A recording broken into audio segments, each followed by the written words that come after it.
അസ്സലാമു അലൈക്കും വറഹ്മത്തുള്ളാഹി. പ്രിയപ്പെട്ട സുഹൃത്തുക്കളെ, അതിഥികൾ രണ്ട് വിധമാണ്.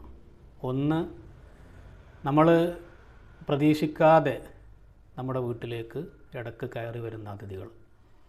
മറ്റൊന്ന്, നമ്മൾ നിരന്തരമായി നമ്മുടെ വീട്ടിലേക്ക് വരണം എന്ന് പറഞ്ഞുകൊണ്ട് അവരെ ഇടയ്ക്കിടയ്ക്ക് നമ്മുടെ വീട്ടിലേക്ക് ക്ഷണിക്കുകയും അങ്ങനെ ആ ക്ഷണിച്ചതിൻ്റെ കാരണം കൊണ്ട് നമുക്ക് ചിലപ്പോൾ വിളിക്കും, നാളെ അല്ലെങ്കിൽ അടുത്ത ആഴ്ച ഞങ്ങൾ ആ വഴി വരുന്നുണ്ട്, നിങ്ങളുടെ വീട്ടിലേക്കും വരുമെന്നൊക്കെ പറഞ്ഞുകൊണ്ട് നമ്മുടെ വീട്ടിലേക്ക് അങ്ങനെ വരുന്ന അതിഥികളുണ്ട്. അപ്പോൾ ക്ഷണിച്ചിട്ട് വരുന്നവരുമുണ്ട്, ക്ഷണിക്കാതെയുമുണ്ട്. പരിശുദ്ധമായ റമദാൻ നമ്മൾ ക്ഷണിച്ച് വിളിച്ച് വരുത്തിയ അതിഥിയാണ്. 5 നേരം ഓരോ നിസ്കാരത്തിന് ശേഷവും 2 മാസം മുമ്പ് തന്നെ ദിവസവും 5 നേരം നമ്മൾ വിളിച്ച് വരുത്തിയ അതിഥിയാണ് പരിശുദ്ധമായ റമദാൻ.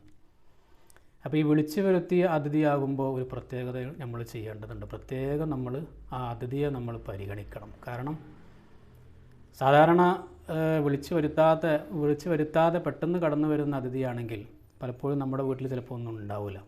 നമ്മുടെ വീട്ടിൽ കഴിക്കാൻ മാത്രമുള്ള ഭക്ഷണ സാധനങ്ങൾ മാത്രമായിരിക്കും. ഒരു അതിഥി വന്നു കഴിഞ്ഞാൽ കൊടുക്കാൻ വേണ്ട സ്പെഷ്യലുകളൊന്നും നമ്മുടെ കയ്യിലുണ്ടാവില്ല. പക്ഷേ വിളിച്ചു വരുത്തിയ അതിഥി എന്ന് പറയുന്നത് അങ്ങനെയല്ല. ചിലപ്പോൾ നമ്മുടെ വീട്ടിലേക്ക് വരുന്ന അതിഥി, ഞാനിതാ അടുത്ത ആഴ്ച വരുന്നുണ്ട്, എൻ്റെ വീട്ടിലേക്കൊന്ന് വരുന്നുണ്ട്, ഇന്നാലിന ദിവസം വരുന്നുണ്ടെന്ന് പറഞ്ഞാൽ ആ ദിവസം നമ്മുടെ മുന്നിലുണ്ട്.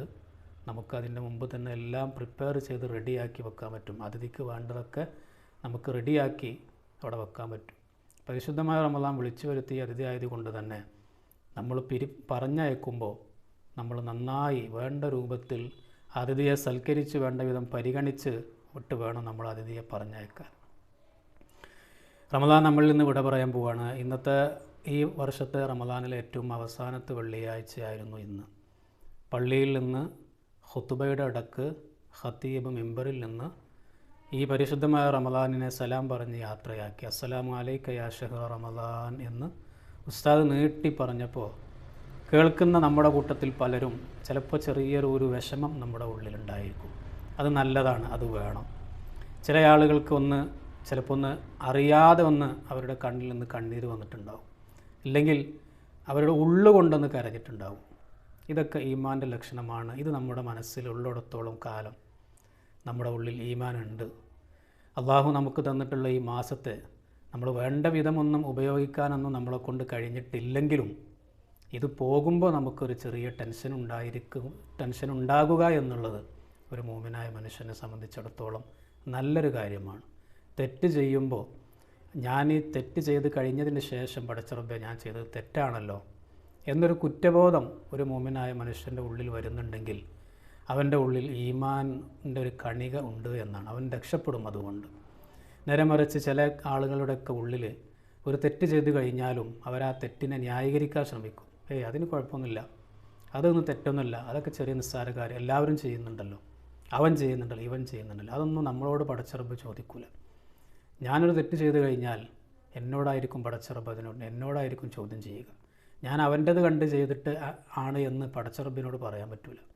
അപ്പോൾ ഞാൻ പറഞ്ഞുകൊണ്ട് വന്നത്, തെറ്റ് ചെയ്യുന്നതിനേക്കാളും വലിയ ഒരു അപകടമാണ് ആ തെറ്റിനെ ന്യായീകരിക്കുകയും ആ തെറ്റിൽ നിന്ന് തൗബ ചെയ്യാതിരിക്കുകയും എന്നുള്ളത്. തൗബയുടെ ഏറ്റവും പ്രധാനപ്പെട്ട ഒരു ഘടകമാണ് കുറ്റബോധം ഉണ്ടാവുക.